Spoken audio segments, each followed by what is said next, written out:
Hello students, myself Dr. Jayanta Bhattacharjee and welcome to my YouTube channel.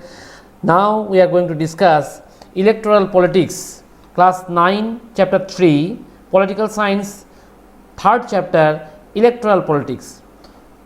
यहाँ पे जो first question आता है इलेक्टोरल पॉलिटिक्स में, इलेक्शन क्या है, व्हाट इज इलेक्शन।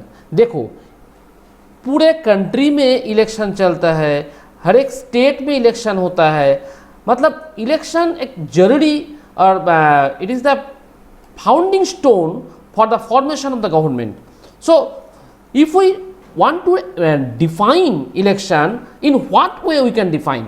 देखो election is considered a mechanism by which people can choose their representative at regular interval. देखो इसमें क्या है, हर एक आदमी को एवरी आफ्टर सर्टेन इंटरवल उसको मौका दिया जाता है कि तुम देखो तुम्हारा जो कैंडिडेट है ये ठीक है कि नहीं. अगर ठीक नहीं है तो तुम इस टाइम में चेंज कर सकते हो, और if you are satisfied then you can continue with this representative. So this is the scope provided by the government to the people every after certain period to change their representative. It may be at the center, it may be at the state, it may be at the local self-government, wherever it may be. The body which is formed through election, it is a mandatory in a democratic country. ठीक है, तो democracy में ये होना चाहिए. अब question आया, Why do we need election? Election क्यों चाहिए, इलेक्शन का ज़रूरत क्या है. देखो इलेक्शन में क्या होता है, वोटर्स जो है they can make their choice, मतलब हमें किस कैंडिडेट को चाहिए हम इलेक्शन में उसके फेवर में मत दे सकता है. उसके आगे देखो, दे can choose who will make law for them. इसका मतलब जो रिप्रेजेंटेटिव इलेक्शन में विन हुआ उनको मौका मिलेगा लॉ फॉर्म करने के लिए, और उसी पार्टी का गवर्नमेंट फॉर्म भी होगा जिस गवर्नमेंट हमारे तरफ से हम लोगों के लिए मेजर डिसीजन लेगा. उसके आगे they can choose the party whose policies will guide the government. Number of political parties are there in our country and those who are coming in power, it is expected that there political agenda, their political guideline will dominate in the law-making process of the government. The next thing is election can lead to change the policy of the government. Mind it. इस time ये political party power में है, next time दूसरा political party power में आ गया. अब क्या होगा, दूसरा पार्टी जो है वो चाहेगा कि उसका पॉलिटिकल पार्टी का जो एजेंडा है उसको गवर्नमेंट की तरफ से इम्प्लीमेंट करना होता है. Next thing is the party that wins election form the government. It is very common. जिस पॉलिटिकल पार्टी को सबसे ज़्यादा चुनाव में वोट मिलेगा वही पॉलिटिकल पार्टी गवर्नमेंट फॉर्म करेगा. नाउ हमारे जो डेमोक्रेटिक कंट्री है, ये what makes election a democratic. The question arise, what makes an election democratic. Election हो सकता है लेकिन इलेक्शन जो होगा डेमोक्रेटिक होगा कि नहीं ये कैसे पता चलेगा. देखो पहला वाला जो है, फर्स्ट थिंग जो है, मतलब everyone should have equal vote and every vote should have equal value. मतलब हर एक की वोट का वैल्यू एक है और इक्वल एवरीवन, हर एक को सेम वोटिंग चांस मिलेगा और हर एक का वोट वैल्यू सेम होगा. Second thing is there should be something to choose from parties and candidate should be free to contest election and should offer real choice to the voter. मतलब हर एक आदमी को फ्री चॉइस देना होता है government को, जो कॉन्टेस्ट करने के लिए, मतदान करने के लिए, सब कुछ के लिए कैंडिडेट सबको फ्री एनवायरमेंट देना होता है गवर्नमेंट को. Next thing is the choice should be offered at regular interval. मतदान हर एक 5 ईयर्स बाद मतदान होता है normally. Next thing is candidate preferred by people should get elected, ये तो सही है, क्योंकि जिस कैंडिडेट सबसे ज़्यादा होगा, जिस कैंडिडेट को सबसे ज़्यादा पीपल चॉइस करेगा, वही एमएलए और एमपी बन सकता है। Next thing is that election should be conducted in A free and fair environment, free and fair manner. वहाँ पे कोई डराने धमकाने का बात नहीं है, तुम्हें जिसको मर्जी वोट डाल सकते हो, इसमें कोई डरने का बात नहीं है। That means free and fair election should B conducted. Clear? Next thing is, in a democratic country we can find a severe thing, that is electoral competition. What is electoral competition or political competition, or whether this political competition is good or bad. देखो यहाँ पे जो parliament का picture है, parliament के ऊपर देखो different types of political party का सिंबल्स और लोगोस जो है, ये सब लोग कॉन्टेस्ट कर रहा है, क्यों? ताकि पार्लियामेंट को कैप्चर कर सके। तो ये पॉलिटिकल कंपटीशन में बहुत सारा मेरिट्स एंड डिमेरिट्स है। पहले हम लोग बताएंगे इसका डिमेरिट्स क्या क्या है।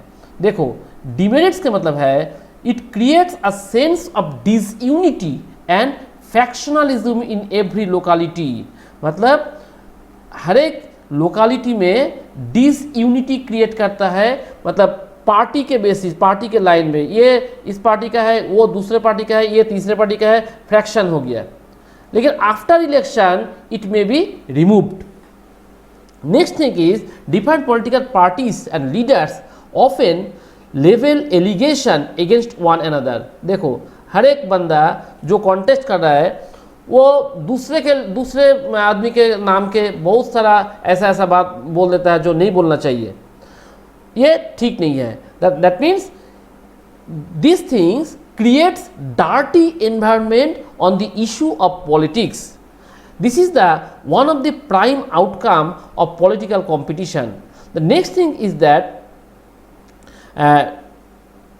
Parties and candidate often use dirty tickets to win the election. मतलब इलेक्शन चुनाव में जीतने के लिए जितना चाहिए, जितना वर्ष वर्क चाहिए, हम करने के लिए तैयार है, क्योंकि हमें इलेक्शन में जीतना है। इसीलिए ये लोग क्या करता है, ये promises, they brings the floods of promises before election, and we the voters we are following these promises with the hope that he may fulfill our promise, but after election what will happen? Nothing. So next thing is that some good people do not like the idea being dragged into the unhealthy competition. जो अच्छे आदमी है वो इस unhealthy competition में नहीं जाना चाहते हैं कि या इसमें बहुत गंदा है, डार्टी पॉलिटिक्स है, अनहेल्दी एनवायरनमेंट है, हमें इसमें नहीं जाना चाहिए। इसमें पॉलिटिकल कंपटीशन में सब जो डिमेरिट्स है ऐसा नहीं, इसमें मेरिट्स भी है। क्या क्या मेरिट्स है? देखो, it creates competition among parties to serve the people better. देखो, हर एक पॉलिटिकल पार्टी में एक कंपटीशन आता है। देखो भाई, अगर पीपल को, आदमी को सर्व करेंगे, हम लोग ठीक से सेवा करेंगे, तो पीपल अपने आप हमको चुनाव में वोट डालेंगे। इसीलिए पीपल का बहुत फ़ायदा होता है कि नहीं, ये पॉलिटिकल पार्टी हमें ऐसा कुछ डेवलपमेंट करेगा, वो पार्टी आएगा ऐसा डेवलपमेंट करेगा। अल्टीमेटली ये it creates the competition to serve the people better, because in election our prime objective is to ensure or to render the services among the people. Next thing is, people will have lot of opinions among various leaders. People will have lot of opinions among various leaders. Next thing is, people can select a particular leader who can solve their problem. चुनाव में क्या होता है, हम लोगों को choose करना है which leader can solve our problem best. Next thing is, political competition mostly benefit the people. क्यों? क्योंकि as parties will do their best to lure the people. अर्थात मतलब आदमी जो है, हर एक आदमी को हमारे सपोर्ट में लेना है। इसके लिए क्या करना होगा, हमें ऐसा कुछ काम करना है जिससे इन लोगों को आ जाए कि हम लोग ये जो पॉलिटिकल पार्टी है आदमी को बेनिफिट करने के लिए ऐसा कुछ काम कर रहा है। Now the next thing is what is our system of election. देखो इंडिया में कई तरह का इलेक्शन होता है। फर्स्ट थिंग है general election. Every after 5 years, normally every after 5 years Lok Sabha और विधानसभा जो होता है स्टेट में, इसका इलेक्शन होता है, चुनाव आइदर लोकसभा और विधानसभा। क्योंकि every after 5 year it dissolves and fresh election is takes place, this is called general election. Next thing is by election. देखो after election if any candidate, if any 1 or 2 or few candidate dies or resigns or somehow the seat vacates, then on the basis of particular on that particular seat election is conducted. This is called by election. One thing remain, that is mid-term poll. What is mid-term poll? Mid-term poll means if the Lok Sabha or Vidhan Sabha जो है before 5 years, if before 5 years it expires or dissolves, then the fresh election is conducted. This is called mid-term poll. So one is general election, next thing is by election, next is mid-term poll. Clear? Now next thing is electoral constituency. What is constituency? देखो मतदान होता है ऐसे कि पूरे India को on the basis of population we divides into 545 seats, and it is presumed that from every distinct area one candidate will come in Lok Sabha. So these distinct areas is called constituency. Say this is India, consider just this is India. Now we are dividing these regions, and every region will be treated being the constituencies. From each constituency one candidate will come to represent. Clear? So this is called electoral constituency.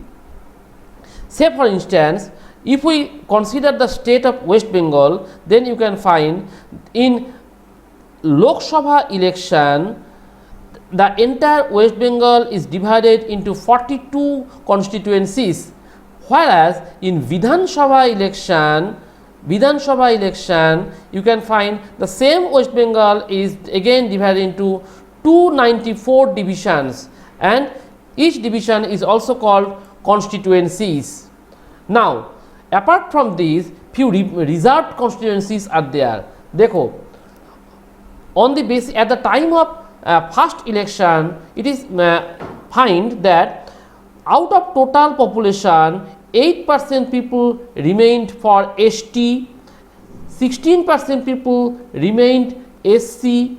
So on the basis of these it is determined that in Lok Sabha, in parliamentary election Lok Sabha, 48 seats are reserved for SC scheduled caste, and 47, that means 16%, and 47 seats is reserved for ST, that is scheduled tribe, that is 8%. So these things is maintained. Apart from this, in 1992 one more amendment is made in our constitution to ensure the representation of women section. It is stated that 1/3 or 33% seat should be reserved for women category. It also included women from SC, women from ST and from general. In all respect women 33% seat should be reserved.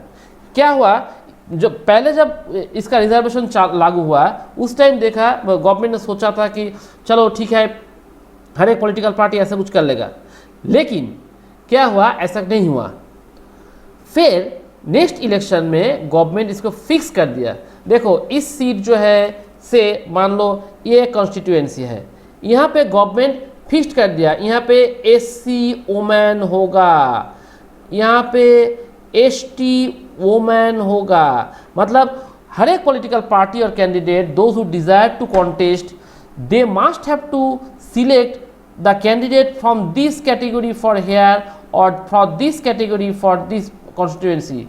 So ultimately among the 5 or 10 whatever it may be the candidates, one candidate will win and this very candidate will belong to either this category or this category. It depends on the situation or it depends on the reservation. So in that way we can ensure the reservation of constituencies for ensuring the representation in the legislature. Clear? Now हमारा जो election activities है, first and foremost काम जो है voter list, मतदान के लिए voter list पहले बनाना है.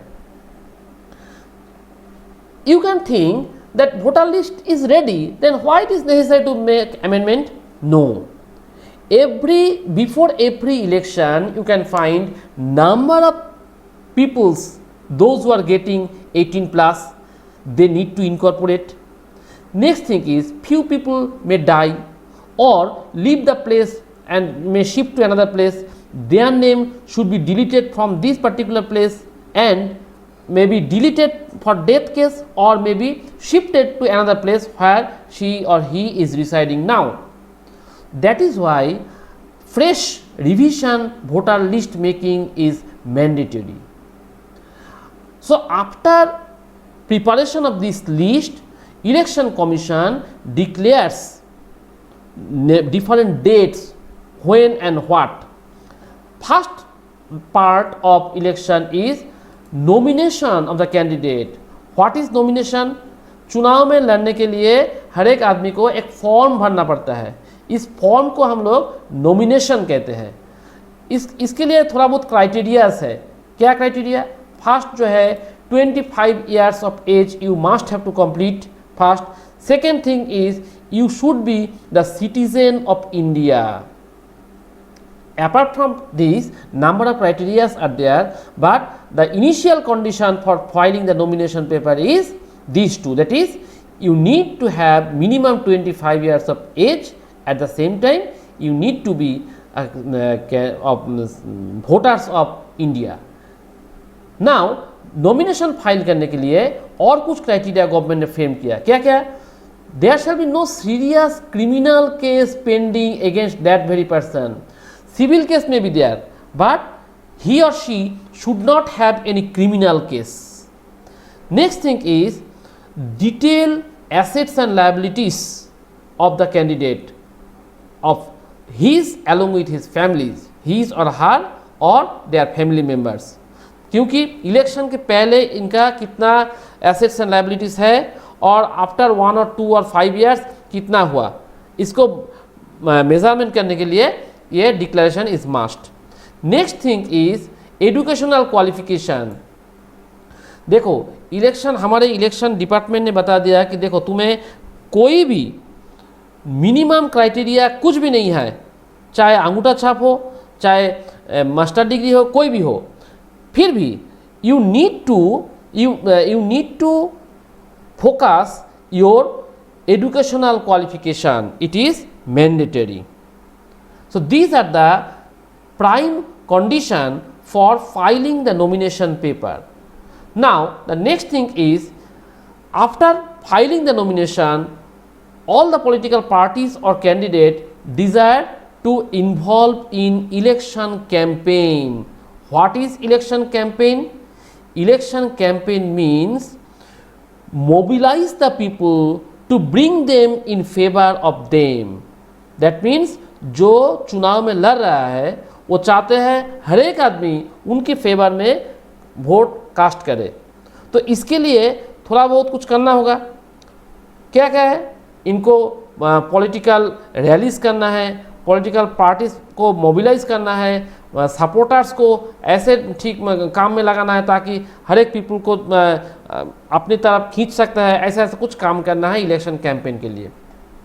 लेकिन कुछ इलेक्टोरल लॉ ऐसा कुछ बता दिया ताकि कैंपेन में तुम्हें ये सब फॉलो करना होगा। क्या क्या है? नो पार्टी और कैंडिडेट में ब्राइब और इंटीमेट एनी वोटर्स, मतलब कोई पैसा ऐसा कुछ नहीं दे सकता है, पैसा खाना है ताकि उनको आ जाए चलो भाई ये पॉलिटिकल पार्टी अच्छा है, ये हमें पैसा देता है, इनको वोट डाल दे, ऐसा नहीं होगा। Next thing is no one can ask any vote on the name of caste और रिलीजियन। एक बंदा बता दिया देखो भाई हमें ये कास्ट में है, तुम भी ये कास्ट हो, चलो हमें वोट देना, या तो फिर हम इस रिलीजन में हैं, तुम इस रिलीजन में हो, चलो हमें वोट देना, नहीं, ऐसा नहीं करना होगा।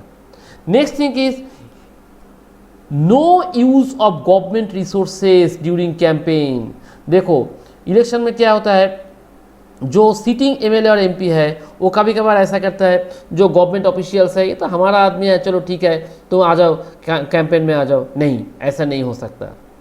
नेक्स्ट थिंग इज गवर्नमेंट ने बता दिया लोकसभा के लिए 25 लाख और असेंबली के लिए 10 लाख रुपीस एक पर्सन हाईएस्ट यूज कर सकता है, क्योंकि after election they need to show it in audit, and if auditor finds that they have used more than this amount of money, then the auditor may report to the election commission, and accordingly if it is proved, then his candidature may be cancelled.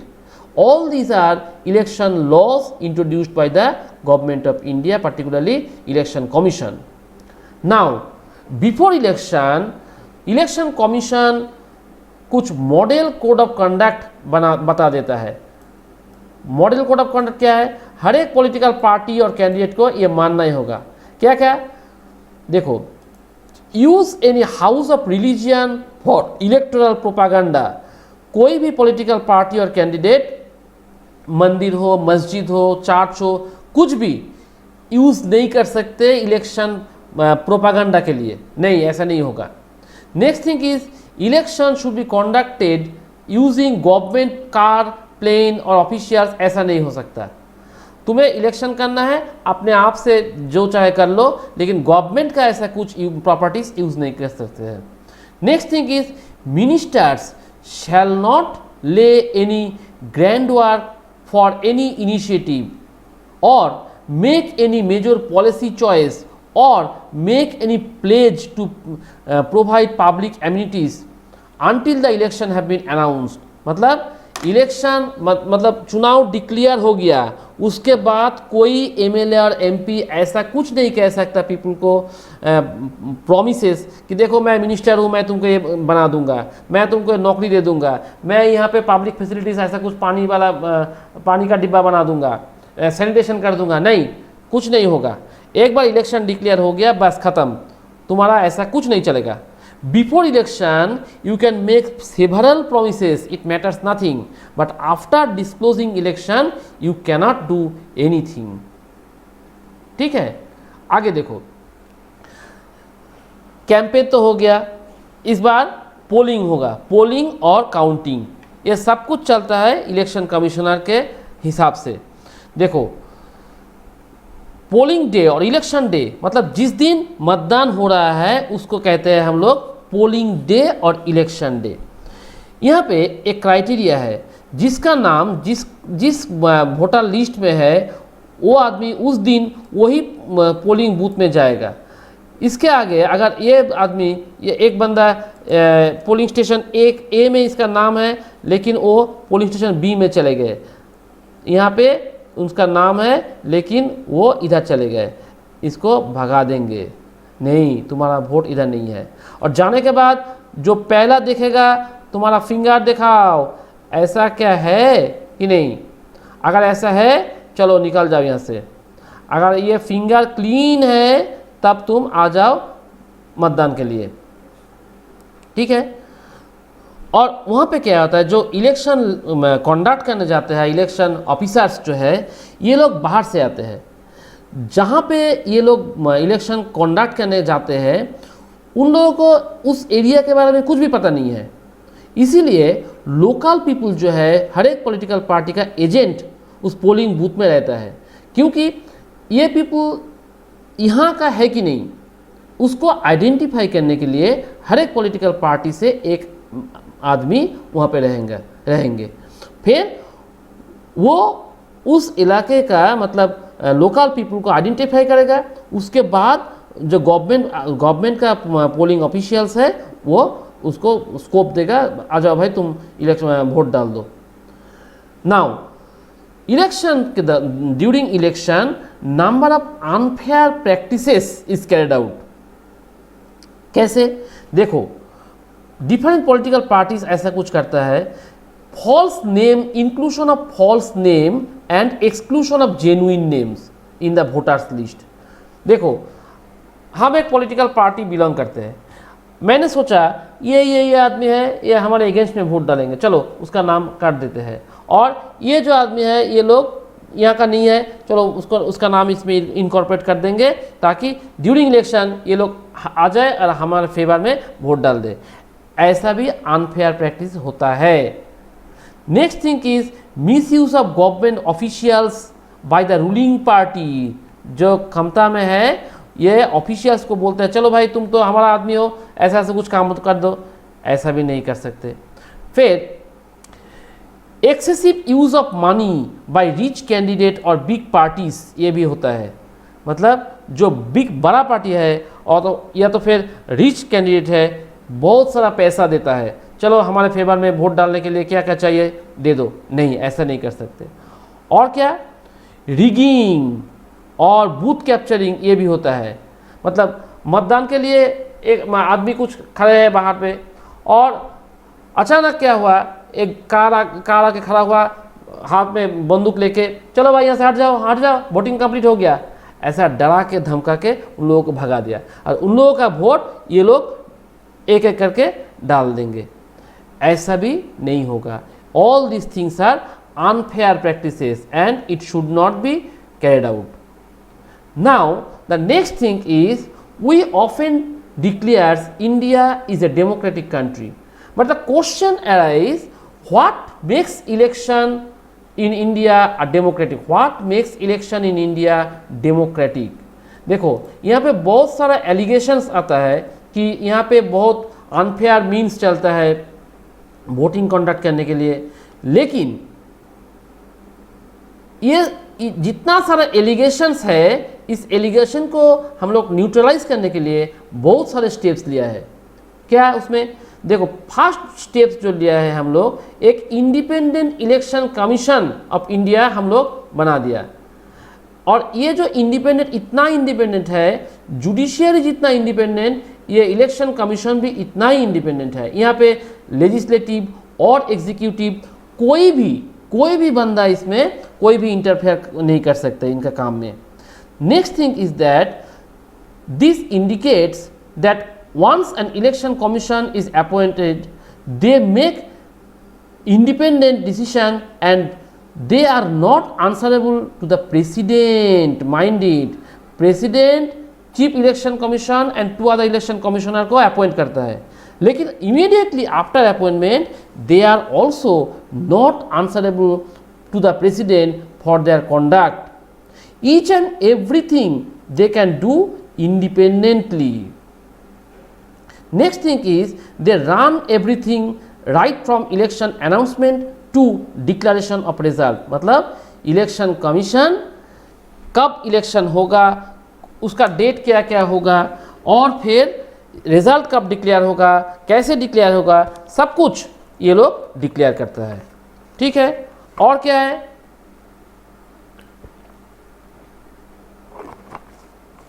sorry, they can also punish the people for violating the rules and also ask the government to follow the same guideline and rules. मतलब election commission कुछ rules and regulation बना देता है, अगर कोई आदमी मतलब candidate और पॉलिटिकल पार्टी वायोलेट करे इसको, तो उसको पनिश भी कर सकता है और हर एक पॉलिटिकल पार्टी और कैंडिडेट को कॉम्पेल कर सकता है ये गाइडलाइन एंड रूल्स को मानने के लिए। इसके हिसाब से हम लोग कह सकते हैं इंडियन इलेक्शन जेन्युइन है और ये कंट्री डेमोक्रेटिक कंट्री है। यहाँ पे देखो, ये जो इलेक्शन कमीशन का जो ऑफिस है दिल्ली का, इंडिपेंडेंट इलेक्शन कमीशन। वर्ल्ड में इंडिया का इलेक्शन कमीशन इतना पावरफुल है, वर्ल्ड में कई मतलब 2-4 कंट्री ऐसा है जहां पे इलेक्शन कमीशन इतना बहुत स्ट्रेंथफुल है जो जितना इंडियन कॉन्स्टिट्यूशन ने इस इलेक्शन कमीशन को बनाया है। ये इलेक्शन कमीशन जो होता है ना, अपने आप डिसीजन लेता है कब करना है, क्या करना है, कैसे करना है, उनके हिसाब से ये लोग अनाउंसमेंट कर देता है, उसके हिसाब से गवर्नमेंट ऑफिशियल्स जो है सब कुछ काम करता है। और ये लोग इम्प्लीमेंट करता है कोड ऑफ कंडक्ट। जो कैंडिडेट और पॉलिटिकल पार्टी ये कोड ऑफ कंडक्ट वायलेट करेगा उनको इलेक्शन कमीशन पनिश कर देगा। कैंडिडेट हो चाहे पार्टी हो, उनको पनिश कर देगा। कैसे पनिश करना है ये इन लोगों का आता है ठीक से, ठीक है। अब देखो ये जो इंडिपेंडेंट इलेक्शन कमीशन है, ड्यूरिंग इलेक्शन पीरियड, इलेक्शन जब मतलब इलेक्शन का अनाउंसमेंट हो गया उस टाइम हम लोग कहेंगे election period. During election period EC can order the government to follow some guideline to prevent use and misuse of the government power to enhance its chance to win election। मतलब government में जो है, जो भी political party है, उन लोगों को एक गाइडलाइन देता है कि गवर्नमेंट का जो वर्कर्स है मतलब ऑफिशियल्स है, तुम इसको मिसयूज नहीं कर सकते। अगर इलेक्शन कमीशन इसमें देख लिया तो गवर्नमेंट ऑफिशियल्स को कहीं भी ट्रांसफ़र कर सकता है। Next thing is election commission government का जितना सारा एम्प्लॉइज है, after declaring election they took up these people and tell them to work under them, and once the election duty, once the government employee comes under election duty, then the government work will be avoided, and during that period they need to work under election commission and not under the government। दफ्तर में क्या काम होगा ऐसा कुछ नहीं है, काम हो चाहे ना हो, एक बार इलेक्शन डिक्लेयर हो गया मतलब हम तो इलेक्शन का आदमी है, हम गवर्नमेंट का कुछ नहीं काम करेंगे। अगर इलेक्शन का काम करना है तो गवर्नमेंट का काम नहीं करना है, गवर्नमेंट का काम करना है तो इलेक्शन का काम नहीं करना है। तो इलेक्शन कमिश्नर इतना पावरफुल है, अगर एक बार गवर्नमेंट एम्प्लॉय को बता दिया कि तुमको इलेक्शन का काम करना है मतलब करना ही होगा, ठीक है। नाउ पॉपुलर पार्टिसिपेशन, देखो आदमी को मतलब जो वोटर्स है इलेक्शन में हर एक आदमी को इन्वॉल्व करने के लिए, पॉपुलर पार्टिसिपेशन इंश्योर करने के लिए गवर्नमेंट बहुत सारा स्टेप्स लिया। देखो इंडिया में हम लोग देखा जे लास्ट जो इलेक्शन हुआ उस टाइम वोटर्स टर्नआउट कितना था, नेक्स्ट इलेक्शन में वोटर्स टर्नआउट ज़्यादा हो गया, नेक्स्ट इलेक्शन में वोटर्स टर्नआउट ज़्यादा हो गया। मतलब voters turnout report either remain the stable or actually gone up। और इंडिया में एक चीज़ दिखाई देता है, जो पोर आदमी है, अंडर प्रिविलेज्ड आदमी है, इलिटरेट पीपल है, इन लोगों को वोट देने का बहुत एंथुसियाज्म है in compare to that of rich and privileged people, ठीक है।